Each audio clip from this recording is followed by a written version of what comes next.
Hello friends, welcome to the illegal hacker 7। तो दोस्तों, मेरे ख्याल से काफ़ी दिन हो गए और लगातार यूट्यूब पे वीडियो नहीं आ रहा है।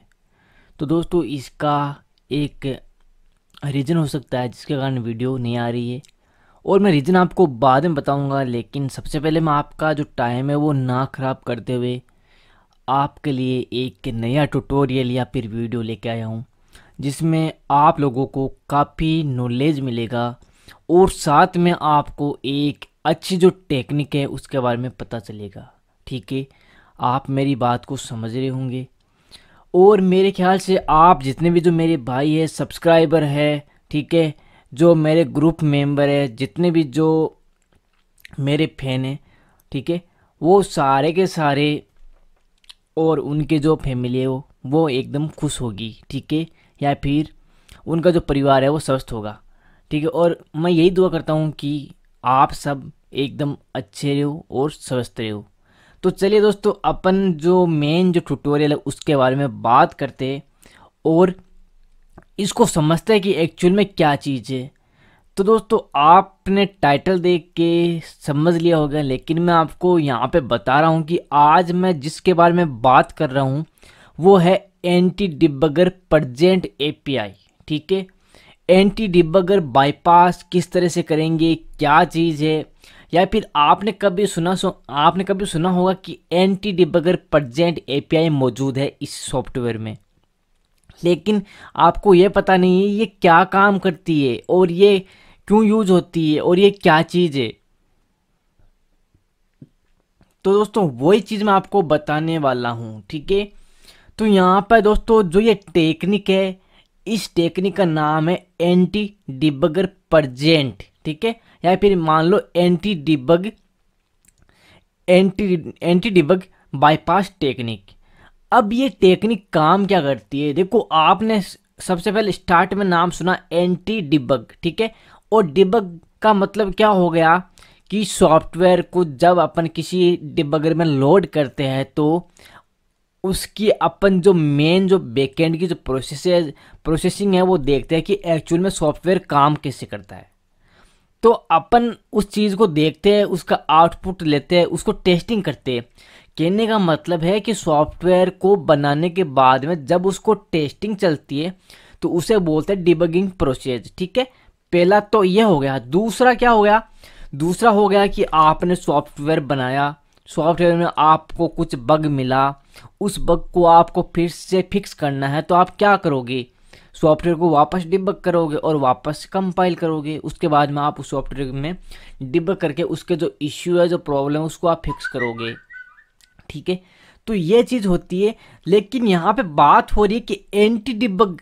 ठीक है, एंटी डिबग क्या चीज़ है, ये क्या काम करती है। ठीक है, तो इसके बारे में मैं आपको बताऊंगा, और ये क्या चीज़ है क्या नहीं है, इसको अपन कैसे बाईपास करेंगे, सारा का सारा जो ट्यूटोरियल है वो मैं आपको यहाँ पे बताने वाला हूँ।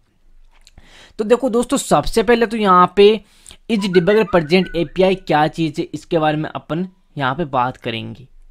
ठीक है, और उसके बाद में इसको बाईपास करने का जो मेथड है, जो तरीका है, मैं आपको वो बताऊंगा। अब यहाँ पे इज डिबगर प्रेजेंट, ठीक है, जब सॉफ्टवेयर डेवलपर बनाता है तो वो क्या करता है कि इस डिबगर प्रेजेंट एपीआई का एक फंक्शन सॉफ्टवेयर में डाल देता है। अब आप बोलोगे कि यार ये क्या चीज़ है, ये कैसे काम करती है और ये क्यों डालता है, तो मैं आपको बताता हूँ। दोस्तों, ये एक सॉफ्टवेयर में एक ऐसा मान सकते हो छोटा सा प्रोटेक्शन होता है, जिससे क्या होता है कि सॉफ्टवेयर काफ़ी हद तक रिवर्स इंजीनियरिंग से बचा फिरता है।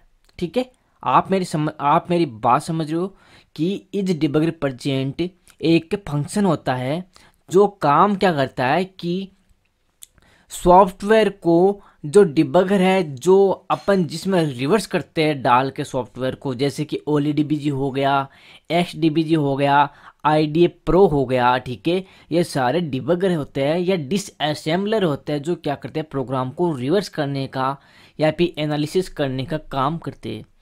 तो डेवलपर क्या सोचता है कि अगर मेरा सॉफ्टवेयर रिवर्स हो जाएगा तो वो सेल नहीं होगा, मेरा धंधा चलेगा नहीं।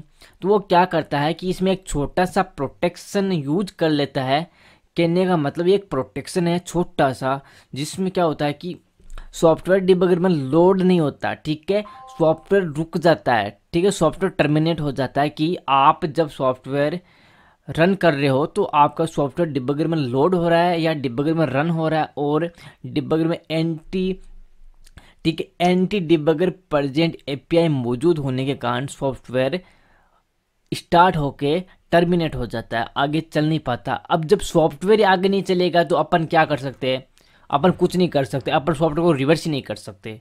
तो दोस्तों ये चीज़ होती है एंटी डिबगर। तो एंटी डिबगर का मतलब सीधा सा हो गया कि सॉफ्टवेयर में एक छोटा सा प्रोटेक्शन है जिसका सीधा सा काम है कि ये सॉफ्टवेयर को किसी डिबगर में लोड होने से रोकता है। जब सॉफ्टवेयर लोड होने से रुक रहा है तो अपन क्या कर सकते हैं, सॉफ्टवेयर को रिवर्स नहीं कर सकते। अब जब सॉफ्टवेयर को रिवर्स ही नहीं कर सकते तो क्या होगा, सॉफ्टवेयर एकदम सेफ बचा रहेगा और सॉफ्टवेयर क्रैक होने से बचा रहेगा, ठीक है। तो ये चीज़ें होती है। अब ये डिबगर, ये इस डिबगर प्रेजेंट एपीआई मौजूद कहाँ होती है, इसको कौन यूज करता है, और ये सॉफ्टवेयर में यूज होती है तो डायरेक्ट ये कैसे काम कर देती है, ठीक है। तो ये चीज़ मैं आपको बताऊंगा। एक्चुअल में हमारी जो विंडोज़ है या फिर विंडोज़ ऑपरेटिंग सिस्टम है उसमें क्या होता है कि ऑलरेडी जो ये लाइब्रेरी फंक्शन है, क्रिप्टोग्राफी की जो फंक्शन है, या फिर जो ऐसा मान लो कि सिक्योरिटी की जो चीज़ें हैं वो ऑलरेडी हमारे विंडोज़ में अवेलेबल होती है, लेकिन हम उनका यूज तब कर सकते हैं जब हम उनको कॉल करें या फिर उनको उनका यूज करने का तरीका अपन बनाए या फिर उनको कॉल करके बुलाए कि हम आपको इस तरह से यूज करेंगे, ठीक है, तब वो जाके काम करती है। विंडोज़ ऑपरेटिंग सिस्टम में ऐसी बहुत सारी लाइब्रेरी होती है जो पहले से मौजूद होती है, जब अपन ऑपरेटिंग सिस्टम इंस्टॉल करते हैं तब से ये मौजूद होती है, लेकिन हमें पता नहीं चलता है। क्यों पता नहीं चलता? क्योंकि हम यूज ही नहीं लेंगे, हम नॉर्मल विंडोज चलाते हैं। जब हम सॉफ्टवेयर बनाते हैं या फिर सॉफ्टवेयर में कुछ ऐसा प्रोटेक्शन यूज करते हैं तब हमें पता चलता है कि ये चीज़ कैसे काम करती है। तो एक्चुअल में जो इज डिबगर प्रेजेंट एपीआई जो फंक्शन है वो ऑलरेडी हमारे जो विंडोज़ ऑपरेटिंग सिस्टम है उसकी जो लाइब्रेरी फंक्शन है उसमें मौजूद होता है, ठीक है। और अब ये काम कैसे करता है, क्योंकि दोस्तों ये जो इज डिबगर प्रेजेंट है ये एक बुल वैल्यू है और ये एक C++ जो लाइब्रेरी है उसमें लिखी गई है।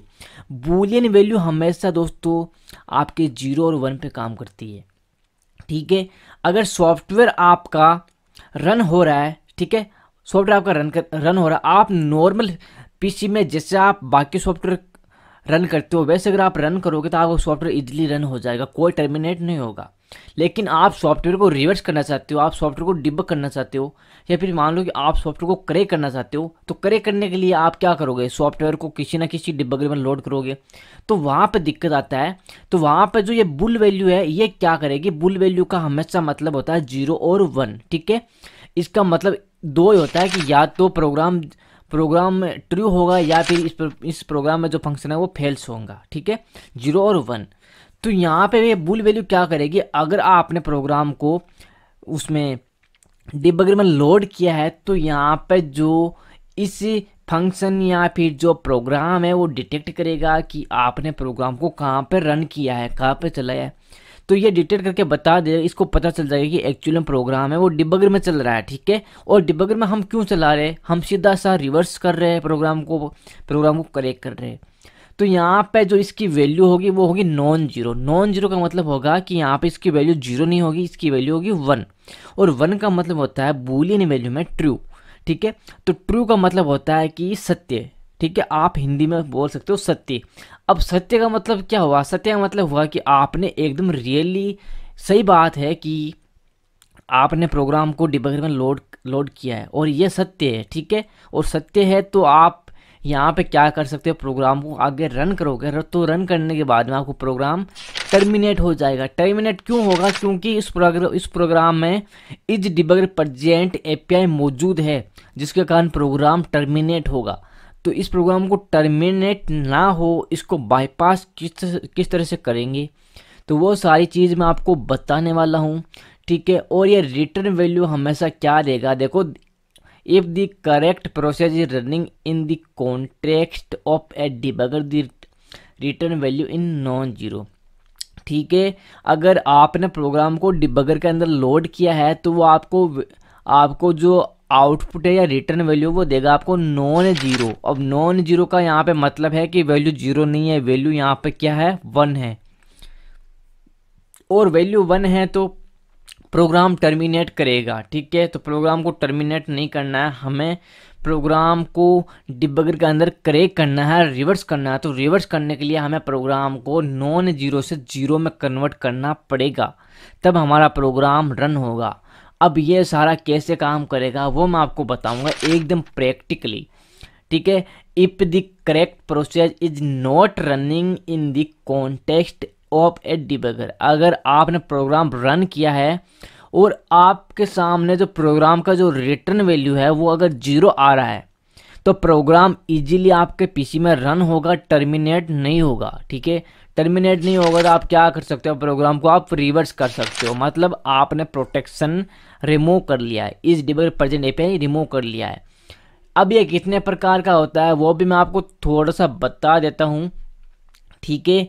तो देखो, ये सबसे पहले आपको ये जो इस डिबगर प्रेजेंट एपीआई है वो आपको किस किस में सपोर्टेड मिलेगा या फिर वो कौन कौन से ऑपरेटिंग सिस्टम में सपोर्टेड है, ठीक है। तो minimum supported client window XP, तो एक्सपी से लेके अभी तक जितनी भी विंडोज़ है लाइक 8, 10, 7, एक्सपी, विस्टा जो भी है वो उस सब में ये सपोर्ट करता है, ठीक है। और मिनिमम सपोर्ट सर्वर जो server based Windows operating system होते हैं जैसे कि विंडोज सर्वर 2003, इसमें भी ये सपोर्ट है। टारगेट प्लेटफॉर्म ये विंडो है क्योंकि ये एक विंडोज़ का लाइब्रेरी फंक्शन है तो ये विंडोज़ में ही वर्क करेगा।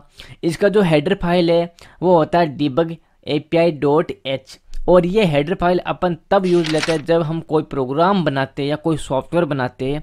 तो इस सॉफ्टवेयर में जब हमें इस तरह से सिक्योरिटी यूज़ लेना हो या फिर इस प्रकार का प्रोटेक्शन हमें यूज़ लेना हो ताकि कोई भी क्रैकर, कोई भी रिवर्स इंजीनियरिंग हमारे सॉफ्टवेयर को रिवर्स ना कर सके, वो जैसे डिबगर में लोड करे तो उसको डायरेक्ट वो प्रोग्राम टर्मिनेट हो जाए, प्रोग्राम ही रुक जाए, आगे रन ही ना हो। तो ऐसे हम प्रोग्राम रन इसको रिवर्स कर नहीं सकते। तो इसके लिए हमें जिस हेडर फाइल का यूज लेना है वो है debugger api.h, ठीक है। इसके बाद में यहाँ पर जो कर्नेल 32 लिब है और कर्नेल 32.dll है, मतलब ये जो दोनों है ये DLL फाइल और कर्नेल 32 लाइब्रेरी फाइल ये हमारे विंडोज़ में ऑलरेडी स्टोर होती है या अवेलेबल होती है, और इन्हीं के कारण क्या होता है कि हमारा जो फंक्शन है वो काम करता है, ठीक है। जब सॉफ्टवेयर आप रन करते हो तो सॉफ्टवेयर का अंदर ये debug API का जो फंक्शन है ये हेडर फाइल है, अपन इसके लिए एक प्रोग्राम कोड करते हैं और प्रोग्राम जैसे कोड कर लिया तो कोड प्रोग्राम किस तरह से करेंगे, इस तरह से करेंगे। अगर अपन कोई फंक्शन या फिर कोई प्रोग्राम बना रहे हैं तो यहाँ पे इस डिबगर प्रेजेंट एपीआई का देखो ये फंक्शन अपन डालेंगे इसमें प्रोग्राम में, ताकि क्या होगा जब भी कोई एप्लीकेशन या प्रोग्राम रन हो तो यहाँ पे ये प्रोग्राम टर्मिनेट हो जाए, ठीक है। तो प्रोग्राम जब टर्मिनेट हो जाए तो इसका मतलब क्या होगा, ठीक है। इसका मतलब होगा कि प्रोग्राम को अपन रिवर्स नहीं कर सकते। तो ये देखो ये एक C++ का फंक्शन है और ये मैंने इंटरनेट से उठाया है आपको समझाने के लिए ताकि आप इस चीज़ को आराम से समझ सको, ठीक है दोस्तों। तो ये चीज़ आप आराम से इसको समझ जाओगे। अब इसके बाद में दोस्तों यहाँ पर देखो ये भी इंटरनेट से ही है और ये सारे डॉक्यूमेंट है, ये सारी डॉक्यूमेंट्री है, ठीक है, ताकि मैं आपको इसको आराम से समझा सकूँ। अब दोस्तों ये चीज़ जो लाइब्रेरी फंक्शन होते हैं और DLL फंक्शन होते हैं ये कहाँ पे होते हैं, तो ये दोस्तों हमारे जो विंडोज़ है सी ड्राइव में जो सिस्टम 32 है वहाँ पे ये सारे स्टोर होते हैं और वहाँ से हमें इनको एक्सेस करते हैं, हम एक्सेस नहीं करते, सॉफ्टवेयर एक्सेस करते हैं इनको, ठीक है। तो ये तो बात हो गई इस डिबगर प्रेजेंट एपीआई की, ये क्या चीज़ है और ये एक बुल वैल्यू है, ठीक है। ये एक बुल वैल्यू है जो रोकती है किसी भी डिबगर में लोड होने से। अब इसका हम प्रैक्टिकली देखेंगे कि प्रैक्टिकली इसका किस तरह से अपन करेंगे। तो चलिए अपन अपनी जो वर्चुअल मशीन है उसमें अपन चलते हैं और इसका जो प्रैक्टिकल है वो अपन करके देखते हैं, ठीक है। तो यहाँ पे दोस्तों ये देखो मेरे पास एक crackme2exe फाइल है, ये मैंने इंटरनेट से उठाया है। ठीक है, अगर आपको ये चाहिए तो आप इंटरनेट से इसको ले सकते हो, डाउनलोड कर सकते हो। ठीक है, अगर आपको प्रैक्टिकल करना है तो।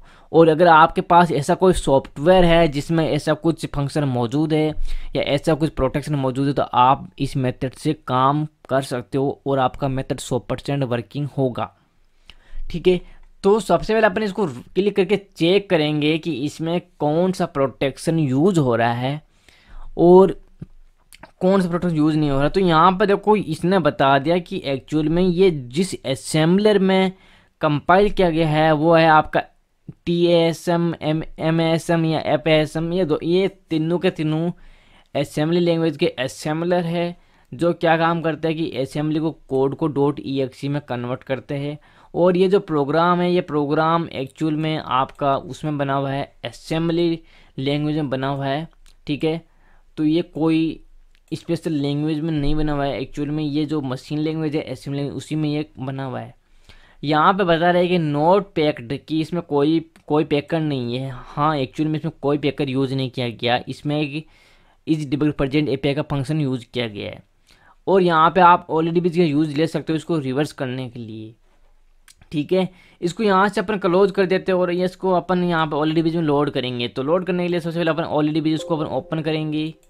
ओपन करने के बाद यहाँ पे अपन CPU में जाएंगे। ठीक है, ठीक है, CPU में जाने के बाद आपको प्रोग्राम को पता है कि प्रोग्राम को किस तरह से लोड करते हो। प्रोग्राम को यहाँ पे फाइल में जाएंगे और यहाँ पे मेरा प्रोग्राम डेस्कटॉप के ऊपर है तो मैं यहाँ पे वहीं से इसको उठाने वाला हूँ। ठीक है, ये रहा crackme2.exe, में इसको यहाँ पे ओपन करूँगा।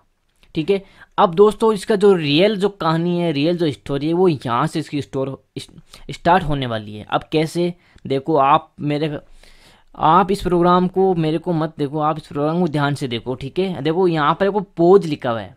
ठीक है, देखो यहाँ पे मेरा देखो ये जो माउस कर्सर है इसको देखो आप। सबसे पहले यहाँ पे पोज लिखा हुआ है। ठीक है, अब मैं प्रोग्राम को रन करूँगा। देखो मैं यहाँ से प्रोग्राम को रन करूँगा। ठीक है, देखो जैसे मैं प्रोग्राम को रन करूँगा, अब हम प्रोग्राम को रन क्यों कर रहे हैं, हमें क्या ज़रूरत है प्रोग्राम को इसमें डालने के बाद रन करना, क्योंकि हमें रिवर्स करना है प्रोग्राम को। हम प्रोग्राम को क्रैक करेंगे। और क्रैक क्यों करेंगे, क्योंकि प्रोग्राम को क्रैक करने का कुछ भी रीज़न हो सकता है। अपन अपने पर्सनली क्रैक कर सकते हैं। ठीक है, या फिर प्रोग्राम का जो प्राइस है वो ज़्यादा है, इसलिए अपन इसको क्रैक कर रहे हैं। ठीक है, इसमें प्रोटेक्शन रिमूव करेंगे और इसको क्रैक करेंगे।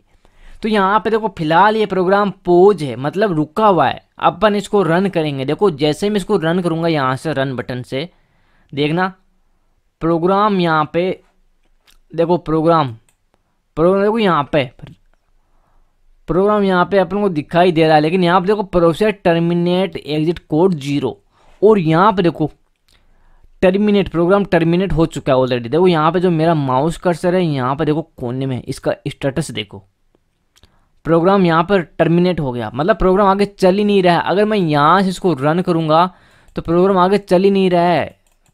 जब प्रोग्राम आगे चल ही नहीं रहा है और डायरेक्ट हमें रिटर्न वैल्यू पे लाके छोड़ दिया, तो अब हम इसको क्या कर सकते हैं, इसको हम रिवर्स नहीं कर सकते। क्यों नहीं कर सकते, क्योंकि प्रोग्राम आगे रन ही नहीं हो रहा है। प्रोग्राम तो हमारा टर्मिनेट हो चुका है, प्रोग्राम हमारा रुक चुका है यहाँ पे। कि अब ये प्रोग्राम कैसे काम कर रहा है, इस प्रोग्राम का अंदर है present is debugger present API। ठीक है, is debugger present API anti debugger present API इसमें मौजूद है, जिसके कारण क्या हो रहा है कि हम इसको रिवर्स नहीं कर सकते, इसलिए प्रोग्राम बचा हुआ है। तो अपन क्या करेंगे, इस प्रोग्राम का जो एंटी डिबगर को बाईपास करेंगे और इस प्रोग्राम को अपन रिवर्स करेंगे। ठीक है, क्योंकि ये ऐसे तो ऑलरेडी बीच में लोड नहीं हो रहा, चल ही नहीं रहा, तो अपन कर क्या सकते, कुछ नहीं कर सकते। ठीक है, तो हमें इसको पहले सबसे पहले इसका मेथड, इसके टेक्निक को जाना हमने और अब हमें इसको क्या करना है, बाईपासिंग करना है। ठीक है, तो बाईपासिंग कैसे करेंगे वो आपको मैं बताऊंगा एकदम डीप में। तो प्रोग्राम टर्मिनेट हो चुका है, तो हमें इस फिलहाल तो अपन कुछ कर नहीं सकते। अपन के पास एक ही रास्ता बचता है कि प्रोग्राम को सिंपली रीस्टार्ट कर दो और प्रोग्राम को वापस रीलोड होने दो। प्रोग्राम रीलोड होने के बाद में प्रोग्राम यहाँ पे देखो पोज मोड में है, मतलब प्रोग्राम रुका हुआ है। यहाँ पे प्रोग्राम को अपन को रन नहीं करना, अपन को क्या करना, प्रोग्राम को डायरेक्ट प्रोग्राम यहाँ पे जो ये कमेंट सेक्शन है यहाँ पे जाना है, राइट क्लिक करना है और यहाँ पे देखो आपको दिखाई देगा सर्च फॉर।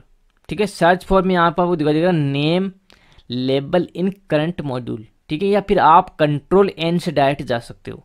तो यहाँ पे मैंने कंट्रोल एन में प्रेस करूँगा तभी मैं जा सकता हूँ, लेकिन मैं यहाँ पे आपको पूरा बता रहा हूँ। तो आप डायरेक्ट यहाँ पे जा सकते हो कंट्रोल एन से, लेकिन मैं मेरे मेरे अभी बहुत सारे जो स्टूडेंट है जो सीख रहे हैं, देख रहे हैं पूरा ट्यूटोरियल, तो उनको अगर मैं डायरेक्ट इस शॉर्टकट की से जाऊंगा तो उनको पता नहीं चलेगा कि एक्चुअली में हो क्या रहा है, और फिर मेरा समझाने का कुछ मतलब नहीं रहेगा। तो मैं ये सोच रहा हूँ कि मैं आपको पूरा डीप में समझाऊंगा। तो ठीक है, मैंने राइट क्लिक किया, सर्च फॉर में गया, और यहाँ पर देखो नेम इज करंट मॉड्यूल। अब इसका क्या मतलब है आपको समझाऊंगा मैं, ठीक है। इसको अपन फुल विंडो कर लेते हैं ताकि थोड़ा सा अपन इसको समझ ले। अब देखो यहाँ पे रिसोर्स डेटा, अब ये सारे जो रिसोर्स डेटा है ये क्या कर रहे हैं ये दोस्तों, इंपोर्ट करवाए गए हैं। ये इंपोर्ट करवाए गए हैं कहाँ से, विंडोज़ ऑपरेटिंग सिस्टम से। मैंने बोला था कि विंडोज़ में ऑलरेडी ऐसी काफ़ी लाइब्रेरी फंक्शन DLL फाइलें होती है, ठीक है, जो सॉफ्टवेयर को रन करने में मदद करती है, और सॉफ्टवेयर उनको कॉल करता है कि भाई मेरा ये फंक्शन काम नहीं कर रहा है, आप इसमें मेरी मदद करो। तो विंडो के जो फंक्शन है वो काम करते हैं सॉफ्टवेयर को चलाने में। अगर विंडो का फंक्शन काम नहीं करेंगे सॉफ्टवेयर चलेगा नहीं। तो यहाँ पर देखो आपको कर्नेल 32, क्योंकि ये भी एक लाइब्रेरी फंक्शन है, और आपको पता है कि इज डिबगर प्रेजेंट API हमेशा कर्नेल 32 की जो लाइब्रेरी है उसमें मौजूद होता है। तो यहाँ पर आपको दिखाई दे रहा है कर्नेल 32 इज डिबगर प्रेजेंट, ठीक है, ये आपको यहाँ पे दिखाई दे रहा है, ठीक है। इस पर अपन राइट क्लिक करेंगे। राइट क्लिक करने के बाद में अपन क्या कर सकते हैं, यहाँ पे क्या करेंगे, फाइंड रेफरेंस टू इंपोर्ट, इस पे अपन क्लिक करेंगे। यहाँ पे इस पे आपको क्लिक करने के बाद यहाँ पे देखो एक तो कॉलिंग फंक्शन आपको दिखाई दे रहा है, एक आपको जंप डीवर्ड पॉइंटर, ठीक है, डेटा सेगमेंट रजिस्टर यहाँ पे ये दिखाई दे रहा है। तो यहाँ पे देखो इस डिबगर प्रेजेंट API की जो फंक्शन है इसको हमें डिसेबल करना है, ठीक है। डिसेबल करने के लिए यहाँ पे देखो कॉल फंक्शन है, इस पर आपको क्लिक करना है। क्लिक करने के बाद राइट क्लिक करना है, और यहाँ पे करना है इसको फॉलो इन डिसअसेंबलर, ठीक है। आप जैसे ही इसको डिसअसेंबलर में फॉलो करोगे तो यहाँ पे देखो इज डिबगर प्रेजेंट API का जो API यहाँ पे अपन को दिखाई दे रही है यहाँ पे मौजूद है, ठीक है। और ये हमें टर्मिनेट करता है, ठीक है, ये फंक्शन हमें टर्मिनेट करता है। तो यहाँ पे अपन क्या करेंगे कि जो ये कॉल फंक्शन है इस पे अपन एक छोटा सा ब्रेक पॉइंट डाल देंगे, ठीक है। हमें यहाँ पे बाईपास करना है इसको, तो बाईपास करने के लिए हमें ये चीज़ करनी पड़ेगी, ठीक है। तो यहाँ पे अपन ने कर दिया। इस डिबगर प्रेजेंट API एक लाइब्रेरी है, और ये काम क्या करती है वो मैंने आपको बता दिया। अब यहाँ पे प्रोग्राम अपन रन करेंगे। तो रन करने के बाद में हमें अब यहाँ पे अपन ब्रेक पॉइंट या BP क्यों डाल रहे हैं, ठीक है। इसका मेन पर्पज़ है कि हमें प्रोग्राम को समझना है कि प्रोग्राम यहाँ तक पहुँचेगा कि नहीं पहुँचेगा, ठीक है। अगर प्रोग्राम पहुँचेगा तो हमें पता चल जाएगा प्रोग्राम एक्चुअली में हम राइट तरीके से इसको रिवर्स कर रहे हैं या फिर इसका बाईपास कर रहे हैं। तो प्रोग्राम यहाँ पे अभी पोज मोड में, और यहाँ पे अपन इसको रन करेंगे। सिंपल देखो रन किया प्रोग्राम को, प्रोग्राम ने यहाँ पे आके प्रोग्राम ब्रेक लग गया, मतलब प्रोग्राम रुक गया। यहाँ पे देखो यहाँ पे पॉज हो गया, प्रोग्राम रुक गया। और यहाँ पे देखो EX की वैल्यू कितनी है, EX की वैल्यू देखो रजिस्टर सेक्शन में EX की वैल्यू कितनी है, 0000, ठीक है। यहाँ पे अब एक कॉल फंक्शन में अब अपन को करना है क्या है कि स्टेप ओवर का उपयोग करके या फंक्शन ऐड का उपयोग करके हमें एक स्टेप डाउन जाना है, ठीक है। मैंने यहाँ पे डाउन गया, तो डाउन जाने के बाद देखो यहाँ पे EX की वैल्यू यहाँ पर देखो लास्ट में 1 है, ठीक है, 1, और ये 1 वैल्यू है, ठीक है। और 1 वैल्यू होने के कारण क्या हो रहा है, हमारा प्रोग्राम टर्मिनेट हो रहा है, प्रोग्राम रुक रहा है, क्योंकि प्रोग्राम एक ही है कि बूलियन वैल्यू है, ठीक है। बूलियन वैल्यू में हमेशा 2 वैल्यू होती है, 0 और 1, ठीक है। और इस 1 का मतलब होता है ट्रू और सत्य, ठीक है। और ये बात बिल्कुल एकदम सच है कि आप प्रोग्राम को डिबगर के अंदर लोड कर रहे हो या कर चुके हो, आप प्रोग्राम को रिवर्स कर रहे हो और आपका प्रोग्राम बार बार टर्मिनेट हो रहा है, तो ये बात बिल्कुल सही है कि यहाँ पे EX की वैल्यू 1 ही आएगी। अब 1 क्यों है, कि 1 का मतलब होता है एक बूलियन वैल्यू में सत्य या फिर ट्रू, और ट्रू इसमें क्या है, इसमें सब कुछ एकदम सच बात है, ट्रू बात है कि प्रोग्राम ऑलरेडी डिबगर में लोड है। अब डिबगर में जो प्रोग्राम लोड है तो ये कैसे अपने आप को जीरो करेगा, कैसे अपने आप को गलत साबित करेगा, ये तो अपने आप को सही साबित करेगा कि प्रोग्राम ऑलरेडी डिबगर में लोड है, तो प्रोग्राम को ये क्या करेगा, टर्मिनेट करेगा। ये अगर रन ही नहीं होने देगा, क्योंकि ये एक्चुअल में जो फंक्शन है वो बना किस लिए, वो बना ही इसीलिए है ताकि एंटी डिबग हो सके प्रोग्राम। मतलब किसी भी डिबगर में प्रोग्राम लोड होने से पहले टर्मिनेट हो जाए, ताकि क्रैकर लोग है या फिर नॉर्मल इंसान है प्रोग्राम को क्रैक कर ही ना सके। ठीक है, तो अब प्रोग्राम को जब क्रैक ही ना नहीं करेगा तो प्रोग्राम क्या होगा, क्रैक होगा ही नहीं और प्रोग्राम हमेशा बचा रहेगा। जब प्रोग्राम बचा रहेगा तो मतलब क्या रहेगा, प्रोग्राम को रिवर्स करने का या क्रैक करने का। ठीक है, तो यहाँ पे इसी चीज़ को हमें बाईपास करना, तो यहाँ पे देखो EX की वैल्यू यहाँ पे आपको 0000001 दिखाई दे रही है। ठीक है, और 1 का मतलब यहाँ पे ट्रू है। और मैंने आपको देखो बताया था कि ये देखो ये देखो रिटर्न वैल्यू, कि रिटर्न वैल्यू क्या देगा। देखो, if the current process in running in the context of A debugger, जब आपका सॉफ्टवेयर किसी डिबगर में लोड है और वो रनिंग मोड में या फिर रनिंग जो मेथड है उसको यूज कर रहे हैं, या प्रोग्राम को हम रन कर रहे हैं, प्रोग्राम को हम चला रहे हैं, तो उसका जो रिटर्न वैल्यू होगा वो होगा नॉन जीरो। नॉन जीरो मतलब कि जीरो तो है ही नहीं। अब जीरो है ही नहीं तो क्या है, जीरो नहीं है तो बचा क्या, 1, क्योंकि 1 और 0 दो ही तो एक वैल्यू है। ठीक है, दो ही तो बोलियन वैल्यू, दोनों पे ये काम करता है। तो यहाँ पे नॉन जीरो ये बता रहा है, तो नॉन जीरो का मतलब हो गया 1। और जब 1 होगा तो यहाँ पे क्या होगा कि प्रोग्राम रनिंग किस में हो रहा है, डिबगर में। और डिबगर में जब रनिंग हो रहा है तो प्रोग्राम टर्मिनेट तो होगा, क्योंकि फंक्शन ही इसी के लिए ये बनाया गया है, फंक्शन ही इसी के लिए कोड किया गया है। तो यहाँ पे अपन को क्या करना पड़ेगा कि इस प्रोग्राम को समझाना पड़ेगा कि एक्चुअल में तो डिबगर में नहीं लोड हो रहा, इसको पागल बनाना पड़ेगा प्रोग्राम को।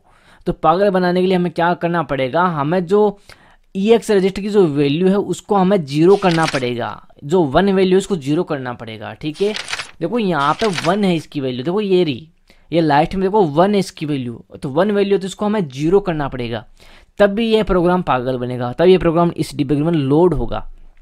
ठीक है, और EX रजिस्टर में ये वैल्यू को अपन क्यों चेंज कर रहे हैं, क्योंकि एक्चुअल में EX रजिस्टर एक एक्यूमुलेटर रजिस्टर है या फिर एक इनपुट आउटपुट रजिस्टर है, जो हमसे इनपुट लेता है और हमें वापस आउटपुट देता है। तो हमें इसका जो EX रजिस्टर इसको हमें मॉडिफाइड करना पड़ेगा और इसमें जो एक वैल्यू इसको हमें 0 करना पड़ेगा। ठीक है, तो यहाँ पे अपन इस पर डबल क्लिक करेंगे तो यहाँ पे देखो मॉडिफाई EAX, तो हमें EX रजिस्टर की वैल्यूज को हम मॉडिफाई कर रहे हैं। तो यहाँ पे जो ये 1 लिखा हुआ है इसको अपन करेंगे 0। ठीक है, इसको अपन 0 कर दिया, उसके बाद इसको कर दिया ओके। ठीक है, ओके कर दिया। ओके करने के बाद में अब हमें क्या करना है, ठीक है, अब हमें सिंपली प्रोग्राम को देखो लोड करना है या रन करना है, ताकि हम देख सकें कि प्रोग्राम एक्चुअल में रनिंग में है या फिर टर्मिनेट होगा। ठीक है, तो देखो यहाँ पे प्रोग्राम पॉज में, प्रोग्राम को हम सिंपल रन करेंगे। ठीक है, रन किया, प्रोग्राम को रन करने वाले यहाँ पे देखो अपना प्रोग्राम है वो रन है, रनिंग मोड में। ठीक है, मैं इसको यहाँ पे ओपन करता हूँ, देखो प्रोग्राम यहाँ पे ये रनिंग मोड में, देखो प्रोग्राम इस बार टर्मिनेट नहीं हुआ, देखो प्रोग्राम बिल्कुल टर्मिनेट नहीं हुआ। आप मेरी बात को समझ रहे हो, प्रोग्राम 1% भी टर्मिनेट नहीं हुआ, यहाँ पे प्रोग्राम काम कर रहा है, देखो प्रोग्राम बिल्कुल काम कर रहा है यहाँ पे। ठीक है, तो इस तरह से अपन बाईपास कर सकते हैं इस डिबगर प्रेजेंट API को, या एंटी डिबगर को बाईपास कर सकते हैं। ठीक है, तो ये बस अपन को इतना ही करना है। ये बात तो तब काम करती है जब अपन प्रोग्राम का पेज ना बनाए, अपन डायरेक्ट इस प्रोग्राम को लोड करें, रिवर्स करें। ठीक है, अब देखो इस प्रोग्राम को अगर अपन को पेज बनाना है तो अपन इस मेथड का यूज नहीं लेंगे। ठीक है, 0 1 का, क्योंकि इस मेथड से आप इस प्रोग्राम को क्या नहीं कर सकते, आप इसका पेज तो बना लोगे लेकिन प्रोग्राम वर्क नहीं करेगा, क्योंकि ये हमने ओनली जो रनिंग प्रोसेस है उसमें अपन ने बाईपास किया इसको। ठीक है, देखो यहाँ पे इसको बाईपास किया अपन ने इसके रनिंग मोड में, और प्रोग्राम हमारा एकदम सक्सेसफुली रनिंग कर रहा है। देखो ये रहा रनिंग स्टेटस। तो इस तरह से अपन इसको बाईपास कर सकते हैं। पहला मेथड ये। ठीक है, जब आप प्रोग्राम को पेज ना बनाओ, डायरेक्ट ये काम करो और डायरेक्ट आप इसको रिवर्स करो। तो ठीक है, 1 नंबर मेथड तो हो गया ये। अब देखना दोस्तों, जैसे ही मैं इसको यहाँ पे रिस्टार्ट करूँगा, ठीक है, रिस्टार्ट करूँगा इस प्रोग्राम को, प्रोग्राम वापस रिलोड होगा। रिलोड होने के बाद में अब देखो सारी वैल्यू जैसी थी वैसी वैसी सेट हो गई, ठीक है। क्योंकि देखो यहाँ पे मैं जैसे प्रोग्राम को रन करूँगा, देखो प्रोग्राम यहाँ पे क्या हुआ, देखो यहाँ पे अपन ने ब्रेक पॉइंट डाला है, तो सबसे पहले प्रोग्राम को वापस देने के लिए इस ब्रेक पॉइंट को रिमूव करना पड़ेगा, ठीक है। प्रोग्राम को वापस रिलोड करना पड़ेगा, ठीक है। अब देखो प्रोग्राम यहाँ पे रिलोड हो रहा है, रिलोड हो गया। अपन प्रोग्राम को यहाँ पर रन करेंगे सिंपली, ठीक है। देखो जैसे प्रोग्राम को रन किया, प्रोग्राम हमारा टर्मिनेट हो गया, देखो टर्मिनेट हो गया यहाँ पे स्टेटस, और यहाँ पे देखो रिटर्न वैल्यू 8 है, तो प्रोग्राम बिल्कुल टर्मिनेट हो चुका है। तो अब यहाँ पे अपन ने अभी चेंजिंग किया, मॉडिफाई किया, तो प्रोग्राम यहाँ पे वर्किंग था, चल भी रहा था। लेकिन वो काम तब करता है जब आप प्रोग्राम को डिबगर में लोड कर लिया और आपने उसका पेज नहीं बनाया। अब आपको पेज बनाना है तो वो कैसे बनाओगे, तो इसके लिए आपको क्या करना पड़ेगा, प्रोग्राम को रीलोड करना पड़ेगा वापस, ठीक है। प्रोग्राम को रीलोड करना पड़ेगा। रीलोड करने के बाद में प्रोग्राम को आपको राइट क्लिक करना पड़ेगा, वैसे ही सेम सर्च फॉर में जाना है, नेम करंट मॉड्यूल में जाना है, और यहाँ पे जो इज डिबगर प्रेजेंट मौजूद है इस पर राइट क्लिक करना है, और यहाँ पे फाइंड रेफरेंस टू इंपोर्ट इस पर क्लिक करना है, ठीक है। यहाँ पर कॉलिंग फंक्शन है, मैंने ये सारा पहले बता चुका हूँ अभी पीछे। तो राइट क्लिक करना और फॉलो एंड डिसेंबल करना है, ठीक है। फॉलो एंड डिसेंबल करने के बाद यहाँ पे वो ब्रेक पॉइंट डालना है, ठीक है। ब्रेक पॉइंट आपने डाल दिया, प्रोग्राम को रन करना है सिंपली। प्रोग्राम इस ब्रेक पॉइंट को टच करेगा, और टच करने के बाद में यहाँ पर देखो ये ब्रेक पॉइंट रेड से ब्लैक हो गया। अब यहाँ पर देखो अपन ने पहले क्या किया था, यहाँ पे EX की जो वैल्यूज़ को अपन ने चेंज किया था, यहाँ पे जो 1 है इसको 0 किया था। लेकिन देखो अगर आप किसी डिबगर में प्रोग्राम को मॉडिफाई कर रहे हो तो वो तब तक आपका मॉडिफाई रहेगा जब तक कि मेमोरी में लोड रहेगा। जैसे आप प्रोग्राम को रीलोड करोगे तो प्रोग्राम मेमोरी में वापस रीलोड होगा, जैसे फंक्शन नया वैसे वैसे नया फंक्शन रीलोड होगा। तो आपने जितनी भी जो वैल्यू चेंज की है वो सारी वापस रिमूव हो जाएगी, ठीक है। रिवर्स हो जाएगी, मतलब रिवर्स हो जाएगी वैल्यू, जैसी ओरिजिनल वैल्यू थी वैसी वैल्यू वापस हो जाएगी। तो आपको कोई भी प्रोग्राम को जब आप रिवर्स करते हो तो रिवर्स करने के बाद में जब आपने वैल्यू चेंजिंग किए और आपको ये पता है कि हमारा प्रोग्राम इस वैल्यू से चल जाएगा, तो हमें डायरेक्ट इसका पेज बनाना है, ठीक है। लेकिन यहाँ पे मैं इसका पेज बनाऊंगा तो ये प्रोग्राम काम नहीं करेगा, ठीक है। आप मेरी बात को समझो, ये प्रोग्राम यहाँ पे डायरेक्ट काम नहीं करेगा, ठीक है। अब जब प्रोग्राम काम नहीं करेगा तो अपन का मतलब ही क्या रहेगा, ठीक है। तो देखो मैं अगर यहाँ पे देखो मैं ये EX की वैल्यू अगर मैं यहाँ पे इसको करूँ 0 को 1 करूँ, ठीक है। 0 को यहाँ पे 1 को मैं 0 करूँ यहाँ पे, ठीक है। 0 कर दिया मैंने, मॉडिफाई कर दिया। अब यहाँ पे ये डिबगर में तो लोड हो जाएगा, देखो मैं डिबगर में इसको लोड करूँगा तो ये डिबगर में तो लोड हो जाएगा, देखो ये डिबगर में तो लोड हो जाएगा, देखो ये लोड हो गया, ये चल भी रहा है। लेकिन आपने क्या किया कि ये बाईपास कर दिया, ये बाईपास हो चुका है एकदम 100%। अब आप चाहते हो कि मैं इसका राइट क्लिक करके इसका पेज बनाऊँ, तो आपने राइट क्लिक किया और यहाँ पे आपने कॉपी एग्जीक्यूटेबल सेक्शन, और इसका जहाँ आपने मॉडिफाई किया उसी को एक सिलेक्ट करेगा। उसके बाद आपने क्या किया, इसको सेव कर दिया, ठीक है। सेव कर दिया, मैं इसको सेव कर रहा हूँ, कहाँ पे, डाउनलोड में। मैं इसको डाउनलोड में सेव कर देता हूँ, ठीक है। मैं इसको डाउनलोड में सेव कर देता हूँ और ये डाउनलोड में सेव हो चुका है। अब आप क्या करोगे, CPU में आओगे, उस प्रोग्राम को वापस देखोगे। देखो मैं यहाँ पे इसको जो प्रोग्राम इसको मैं यहाँ पे रिमूव कर देता हूँ, मतलब अपना जो डिबगर उसको मैं इम्पोर्ट कर देता हूँ। अब अपन ने जो पेज बनाया उस प्रोग्राम को अपन को देखना है, तो अपन क्या करेंगे, वापस जाएंगे। अपन ने कहाँ पे सेव किया, अपन ने किया डाउनलोड में, ठीक है। ये रहा वो प्रोग्राम, और इसको अपन ओपन करेंगे, ठीक है। प्रोग्राम हमारा ओपन हो गया। ओपन होने के बाद अपन क्या करेंगे, प्रोग्राम को अपन रन करेंगे। ये लो, अपना प्रोग्राम तो काम ही नहीं कर रहा है, ठीक है।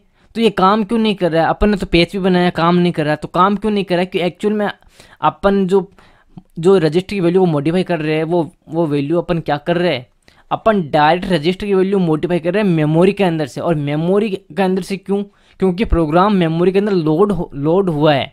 जब प्रोग्राम मेमोरी के अंदर लोड हुआ है और फिर हम उसकी वैल्यू को चेंज कर रहे हैं तो ये चेंज नहीं होगा, क्योंकि अपने प्रोग्राम को जब वापस रिलोड करते हैं तो ये सारी वैल्यू को रिमूव कर देता है और उसकी जो प्रोग्राम की ओरिजिनल वैल्यू है उसको ये सेट करके रखता है। तो अपन को इस चीज़ को रिमूव करने के लिए या फिर इसका परमानेंट पेज बनाने के लिए अपन क्या कर सकते हैं, अपन को इसका एक अच्छा या फिर दूसरा जो मेथड है वो अपनाना पड़ेगा, और वो किस तरह से अपनाएंगे वो मैं इसी वीडियो में आपको बता देता हूँ, ठीक है। इसको अपन खाली करेंगे, खाली कर दिया। वापस उसी जो मेन एप्लीकेशन है, जो ये तो अपन ने पेज बनाया था, और जो मेन एप्लीकेशन है अपने डेस्कटॉप के ऊपर पड़ी हुई है, तो वहाँ से इसको अपन लेने वाले हैं, ठीक है। ये रहा ये क्रिक में टू, और इसको यहाँ से इसी को अपन यहाँ पे लेंगे। इसको यहाँ पे लेना है तो अपन को राइट क्लिक करना है और सर्च फॉर में जाना है, और यहाँ पे नेम मॉड्यूल में, और यहाँ पे देखो इज डिबगर प्रेजेंट एपीआई, इस पर राइट क्लिक करना है। फाइंड रेफरेंस टू इंपोर्ट, इस पर क्लिक करना है, ठीक है। यहाँ पे देखो ये ब्रेक पॉइंट इसने लगाया हुआ है, यहाँ पे ब्रेक पॉइंट है, तो अपन को यहाँ पे क्या करना है, फॉलोइंग डिसअसेंबल करना है। फॉलोइंग डिसअसेंबल करने के बाद यहाँ पे इसको प्रोग्राम को रन करना है। प्रोग्राम को रन करने के बाद में प्रोग्राम यहाँ पर जो ब्रेक पॉइंट है उसको ये टच किया, अपन इसको स्टेप ओवर यूज़ करेंगे या फंक्शन 8 का यूज़ करके। तो यहाँ पर देखो EX की वैल्यू यहाँ पे 1 है, और इसके नीचे एक चीज़ आपको दिखाई दे रही होगी JE, ठीक है, JE आपको दिखाई दे रही होगी, ठीक है। तो जंप इज इक्वल, अपन चाहते हैं कि यहाँ पर जंप हो ही ना, तो अपन क्या कर सकते हैं, इस प्रोग्राम को अपन को मॉडिफाई करना है, और मॉडिफाई करके अपन क्या कर सकते हैं, यहाँ पर जो JE है इसको कर देते JNE, jump is not equal, इसको असेंबल कर देते हैं, ठीक है। असेंबल कर दिया। यहाँ पे आपको JE जगह JMP भी कर सकते हो।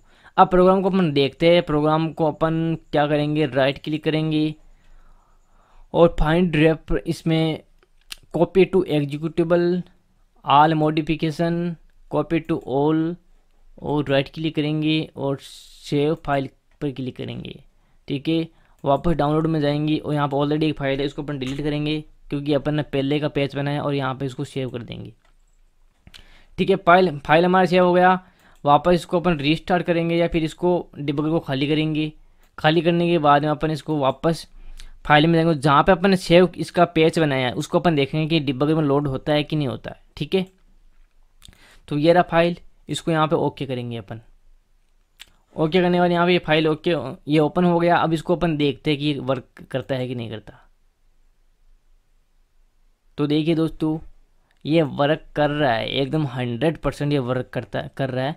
तो ये एक्चुअल में पेज इस तरह से पेज बनता है, ठीक है। तो ये चीज़ आप बहुत अच्छी तरीके से समझ गए होंगे।